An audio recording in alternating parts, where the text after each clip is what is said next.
Okay? And they come, like everything in life, in two flavors. The vowels? Yes. Okay. Okay? So the one on the right, to make it easy for you to remember, okay, is the tricuspid valve. All right? On the right, it's the tricuspid valve. All right? And the other one is the other one. All right? the left one is the bicuspid. Everybody knows what a cusp is. A cusp is technically what you have on your teeth. Okay?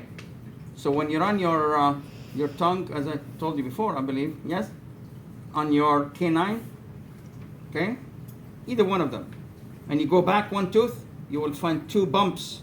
This is called the bicuspid tooth. All right? Okay. So this is the two cusps. So technically, it's the bicuspid valve. They give it another name, the mitral valve. All right? The bicuspid or tricuspid? No what? The bicuspid. Okay. Okay? The tricuspid has one name only, tricuspid, because it is on the right hand side. Yes? Now, when you get to the mitral valve, you know why they call it what a mitra is? Okay. Looks like a mitral hat. Looks like a hat. Hat, exactly, like a mitra. Who wears the mitra? Not me. All right, you didn't go that far. Okay. This is what the archbishop usually wears. Okay? Okay. So if you've been to the Yes. Vatican or you saw a movie and see those people running with a pink, well, it's not pink actually, hats, it's a fuchsia color, I know. And they have two. This is the archbishop. If they have four, that's just the bishop. Where's that? It's the big. In the Vatican, in the Catholic Church, okay? I don't even know where's that. No, it's in the heart. So that's why they call the mitral valve, the bicuspid valve, mitral valve, because it looks like a mitra. It goes like this. Okay? So when you look at it from one side, this is the direction of blood. When the blood goes, it opens up. When it's closed, it goes like that. Okay?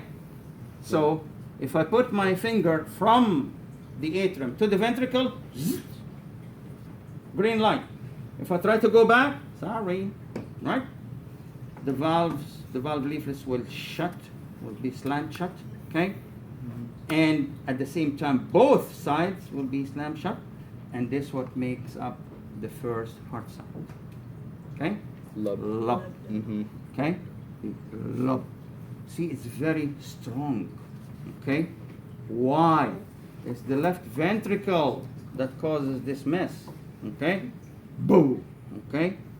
And if you put your finger at some point or your hand on a heart that is beating hard or somebody who has hypertension, you will feel the vibration of those chordae tendineae on the heart, okay? Because it is so powerful, okay, that the valves are under a lot of pressure, okay, and eventually those chordae tendineae are trying to grab the leaflets as hard as they can before they flip over to the other side, which obviously is not supposed to happen, okay?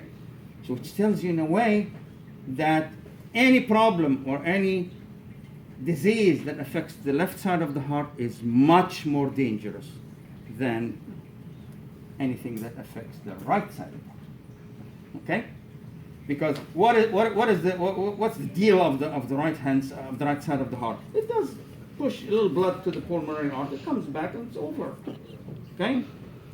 But the burden here is much heavier, even on the mitral valve. That's why this is one that's mostly affected by either regurg or clots or what have you. Okay?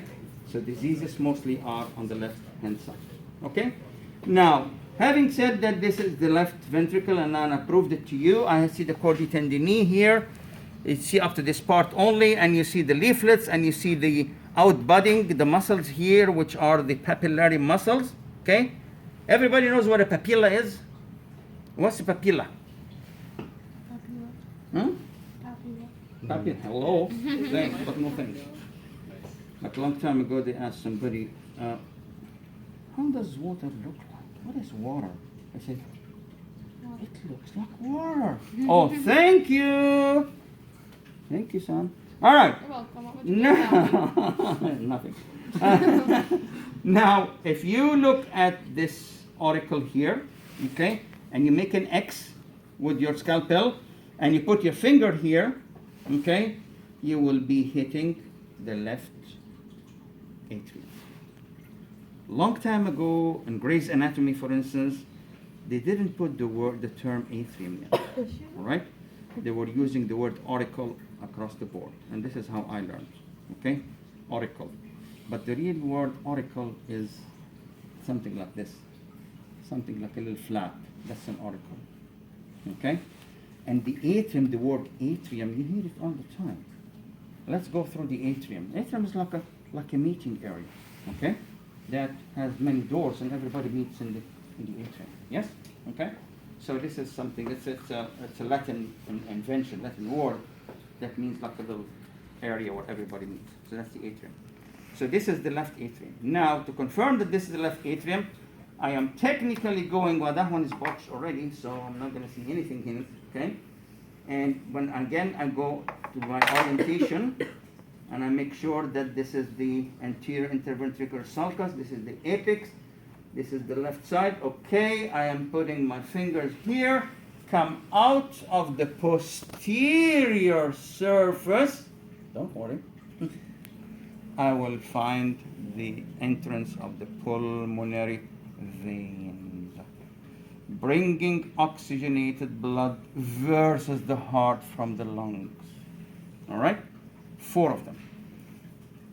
Our friend the butcher here did chop them off so they look like one opening, but usually there are 4, and they're very tiny.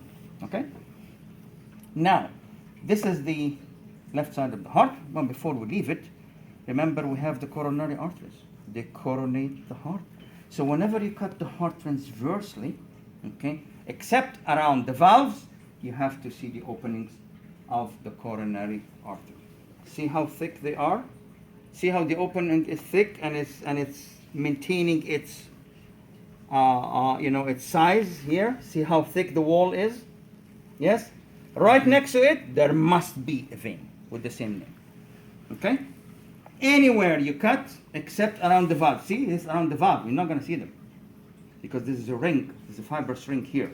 When there's fiber, there is no coronaries. Here you can see one as well. You see? Right there. Okay? See? Mm-hmm. That's the coronary artery. Looky here. That's why I got you so many. See? That one you cannot contest. Okay? Right there. Yes? So this is the opening here. This and this. Okay? So that's the other side of it. Dang it. Can you put your finger down one time? No one. Perfect. And it's the vein next to it. Okay? Alrighty?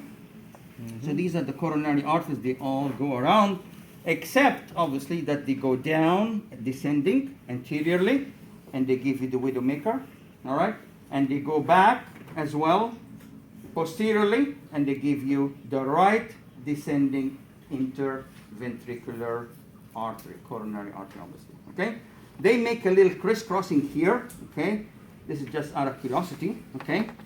This guy here, right? Orient yourself again. See? Now, why is it hard to orient yourself when you have these? Because they found out that the heart doesn't do this. Mm-hmm. It squishes itself. It does zzz, zzz, zzz, zzz. It winds and unwinds on itself. So that's why when it stops, it has to stop at one position or the other. Okay? And most of them are like that. So that's why you'll see that the right ventricular space or area, ventricle, looks smaller than the left, but the left actually is smaller than that. Okay? But it's flattened. Okay? It is twisted. Okay? All right. Now, let's go back to see what kind of problem we made here, because we are getting into the posterior. So this is anterior. Okay? Posterior has to be here. There is a situation, this artery here, which is the right descending, it does cross here and makes this. Okay? They call this the crux. C-R-U-X, the crux, which means cross.